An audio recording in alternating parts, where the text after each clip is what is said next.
Muy buenas noches para ti, para toda la audiencia que a esta hora de la noche, aquí en la madrugada en Ginebra, nos está oyendo. Saludos a Pérez Pirela y a todos los otros invitados que están allá en Telesur. Y efectivamente nosotros, desde la perspectiva del poder ciudadano, de la perspectiva de la Defensoría del Pueblo, apenas ocurrieron los hechos lamentables donde 4 venezolanos estuvieron a punto de morir. Por cierto, eso no se nombra, poco se dice o prácticamente se silencia desde Colombia, producto de esa irregular actuación del Estado colombiano en la zona fronteriza, donde no tienen ningún tipo de seguridad apostada en esos más de 2.000 kilómetros. Comenzó esta circunstancia en donde Venezuela, en el uso de su competencia para reordenar una circunstancia particular como eso, que aparte de las bandas delictivas que entran y salen impunemente por la frontera, también denunció como Estado-nación el tráfico, por ejemplo, de gasolina, el contrabando de productos, el contrabando de extracción ya a una escala realmente espectacular, el bombardeo a la moneda desde Cúcuta, con las casas ilegales de cambio, etcétera, etcétera. Comenzó a partir de ese momento, yo diría por escala, varias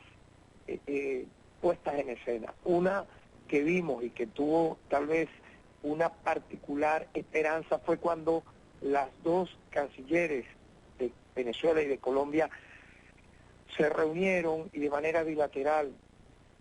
colocaron en la mesa de negociaciones los puntos en el cual en el caso venezolano se reclamaba, por ejemplo, los puntos que mencioné, resolver el tema de seguridad del lado colombiano para que bandas criminales, paramilitares, etcétera, no siguiesen cometiendo los hechos terribles, delictivos que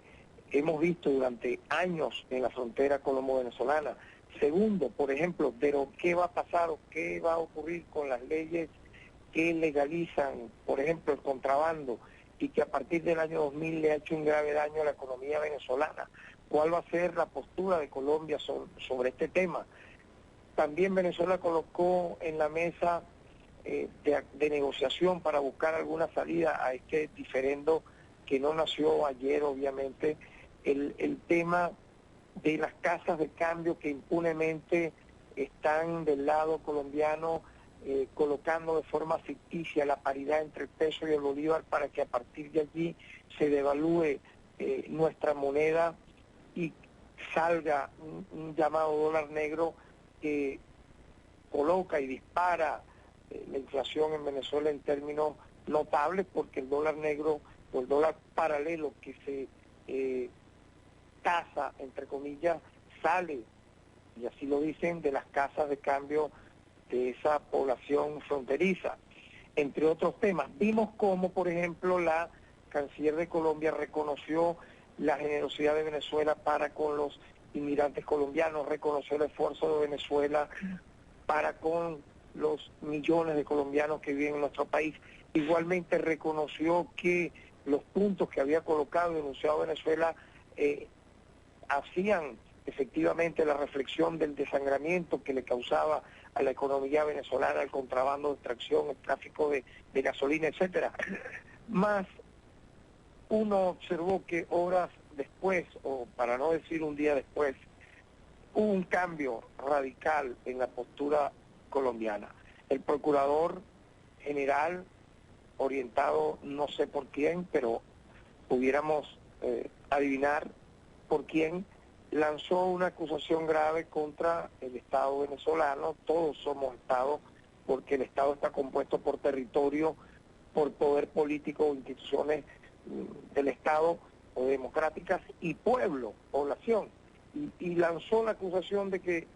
Venezuela tenía que ir a la Corte Penal Internacional por presuntos abusos y violaciones a derechos humanos, cosa que no refirió inicialmente la canciller. Luego pudimos observar cómo el presidente Santos ya unas declaraciones refiriendo que retiraban al embajador de Colombia en Venezuela, y que prácticamente el canal diplomático que se había abierto con ambas cancillerías se rompió, se quebró. Le dan prácticamente una patada a la mesa en relación a lo que implicaba la búsqueda de un diálogo, porque si tú retiras a un embajador es porque tú no quieres conversar, porque tú no quieres hablar, porque tú estás ya escalando en la belicidad verbal, en la agresión verbal. Todo esto,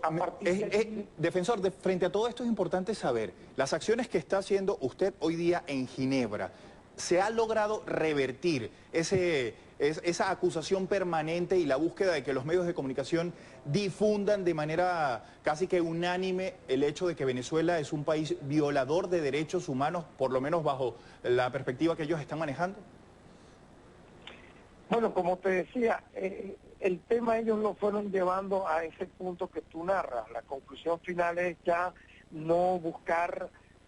los puntos que Venezuela colocó en la mesa para resolver que son temas estructurales, ¿no? Problemáticos para nuestra nación, de fondo, que deben discutirse bilateralmente y al más alto nivel entre presidentes. Huyó de ese diálogo, escapó de ese diálogo y comenzó entonces a activar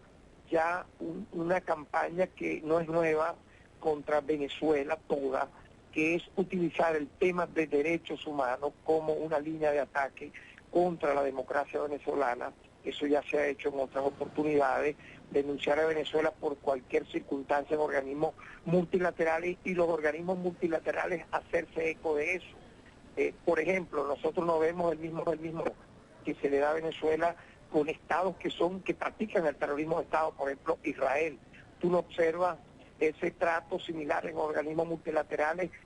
ni siquiera lejanamente con países como los Estados Unidos, para hablarte de otra nación, ni siquiera con la misma Colombia, que tiene una disfunción y un caos institucional de tal magnitud donde solamente en 2013, en 2015 han matado a 120 defensores de derechos humanos, han sido asesinados por culpa directa o indirecta del Estado colombiano. En Colombia hay 6,5 millones de desplazados internos producto de la violencia, gente que escapa de su casa, de un municipio a otro, y deja todo porque la violencia de la guerrilla, de la insurgencia, de los paramilitares, del narcotráfico, de las bandas organizadas, hacen de Colombia un país o un Estado, pudiéramos describirlo verdaderamente como un Estado fallido. ¿Qué no decir de México? Pero entonces tú ves cómo a Ginebra llega cualquier organismo, cualquier organización, cualquier institución, a siempre colocar a Venezuela en el banquillo de los acusados, un país que aquí, por ejemplo, hemos tenido la oportunidad de hablar con todos los altos mandos de Naciones Unidas, te puedo decir, con el presidente, por ejemplo, del Consejo de Derechos Humanos de la ONU, conversamos con los altos mandos de ACNUR, con la dirección de la Organización de Migración Internacional, con todos los embajadores del movimiento de países no alineados, con los directores del Comité Internacional de Coordinación de los Institutos Nacionales de Derechos Humanos adscritos a la ONU, etcétera, etcétera, y con ellos hemos ratificado en primer lugar el compromiso y la vigencia plena con todas las fallas que pudiera tener Venezuela con el tema de derechos humanos, un país que ha aprobado el 85% de los tratados internacionales de protección a derechos humanos, un país que es uno de los pocos que tiene una ley orgánica de refugiados y asilados, y pudimos oír sorprendidos como, por ejemplo, la canciller de Colombia está colocada en la página web de la Cancillería colombiana, dio unas declaraciones donde dijo, sin mostrar prueba alguna, de que Venezuela estaba deportando masivamente refugiados. Y yo te puedo decir, porque hemos estado en la frontera, hemos investigado el caso, la Defensoría del Pueblo, desde el momento en que ocurrió la medida de suspensión o de cierre de las fronteras por parte de Venezuela, no ha documentado un caso de un refugiado que tenga estatus de refugiado que haya sido deportado hacia Colombia. Elementos, defensor, que nuestros equipos en la frontera los han estado constatando, y queremos darle las gracias, defensor, por su tiempo para Telesur. Sabemos que es bastante tarde allí en Ginebra. Hasta pronto, defensor. Y para conversar con nuestro invitado Miguel Ángel Pérez Pirela acerca de este caso, quiero primero mostrarles lo que sucedió el día de hoy. El vicepresidente Jorge Arreaza, el vicepresidente venezolano, brindó unos detalles sobre un enfrentamiento armado que hubo entre funcionarios de las fuerzas militares del país contra un grupo paramilitar colombiano conocido como los Urabeños, donde resultaron abatidos 2 presuntos integrantes de la banda Los Urabeños, encabezada por el líder paramilitar alias El Cepillo. Vean esto. En el marco de la OLP, durante una operación de una comisión mixta Fuerza Armada 6 CPC SEBIN, se sostiene un enfrentamiento armado con 2 sujetos, quienes resultaron heridos. Estos fueron trasladados al Hospital de Colón, donde fallecieron. Los occisos fueron identificados como Jesús Alexander Morán Jaimes y alias Bomba. No, este señor Jesús Alexander Morán Jaimes es alias Bomba, es su alias del grupo paramilitar, y alias Tato Morocho.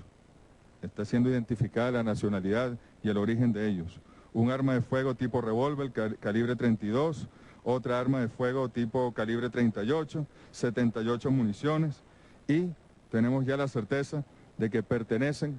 a la banda o al grupo de la banda paramilitar Los Urabeños. Esto ha sucedido el día de hoy y así queda reseñado por el gobierno venezolano, pero no es una situación nueva, no es novedosa. De hecho, ha sido recogida por varios especialistas, entre esos nuestro invitado del día de hoy, Miguel Ángel Pérez Pirela.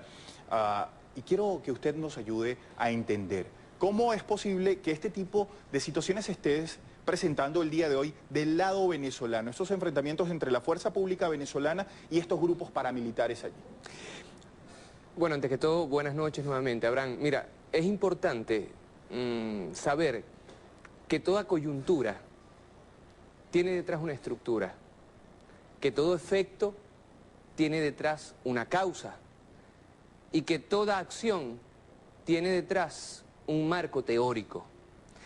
Quisiera abordar, para responder a tu pregunta, antes que todo, el marco teórico que se encuentra detrás de la situación que actualmente está viviendo Colombia y Venezuela. Situación que, por cierto, no es nueva, no es nueva. Y esto yo lo digo con propiedad desde el Instituto de Estudios Avanzados y desde el área de Sociopolítica y Cultura. Nosotros hemos venido al menos desde el 2010, es decir, al menos desde hace 5 años, hemos venido realizando investigaciones y producciones bibliográficas a propósito del tema colombo-venezolano. Mira, ya en el 2000